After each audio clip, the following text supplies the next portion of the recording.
Welcome to Akash computer. আজকে আমরা একটা প্রবলেম নিয়ে কথা বলবো। এই রেফ্রিজারেটরটি দেখতে পাচ্ছেন, double door Samsung double door রেফ্রিজারেটরের প্রবলেম হচ্ছে সব কিছু অন আছে, লাইন অন আছে, সব কিছু অন আছে, কিন্তু ফ্রিজ ওয়ার্কিং মোডে নেই। কোনো লাইট দেখা যাচ্ছে না, দেখতে পাচ্ছেন, এবং নট কুলিং ইস্যু আছে। তো আমরা স্টেবিলাইজারটা দেখলাম, স্টেবিলাইজারটা ইনপুট দিচ্ছে বাট আউটপুট দিচ্ছে না। এইসব ছোটোখাটো প্রবলেমগুলো আপনারা বাড়িতেই সলভ করতে পারবেন।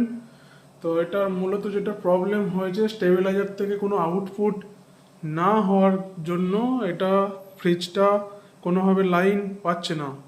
তো এর পিছনেতে একটা স্টেবিলাইজারের পিছনে আমরা দেখাবার চেষ্টা করব। স্টেবিলাইজারের পিছনে একটা ফিউজ আছে, ওই ফিউজটা সম্ভবত প্রবলেম আছে। ওই ফিউজটা চেঞ্জ করব এবং দেখব আমরা কি কন্ডিশন দাঁড়ায়। তো ফিউজ লাগানোর পরে আমরা দেখতে পাচ্ছি ইনপুট এবং আউটপুট দুটোই আমাদের কাছে প্রপারলি শো করছে। তো দেখা যাক, ফ্রিজ তো আশা করি রানিং হয়ে যাবে। হ্যাঁ, একদমই ঠিক। আমরা যে প্রবলেম নিয়ে কথা বলছিলাম, ফ্রিজ ওয়ার্কিং মোডে চলে আসছে। এইসব প্রবলেমগুলো আপনারা সমাধান বাড়িতেই করতে পারবেন। তো আমাদের চ্যানেলের সাথে কানেক্ট থাকুন এবং সাবস্ক্রাইব করুন, বন্ধুদেরকে শেয়ার করুন ছোটো ছোটো প্রবলেমের ট্রিক্স জানার জন্য। তো থ্যাংক ইউ, সকলে ভালো থাকবেন, সুস্থ থাকবেন। পরবর্তী কোনো না কোনো ভিডিওতে আপনাদের সাথে দেখা হচ্ছে। Thank you.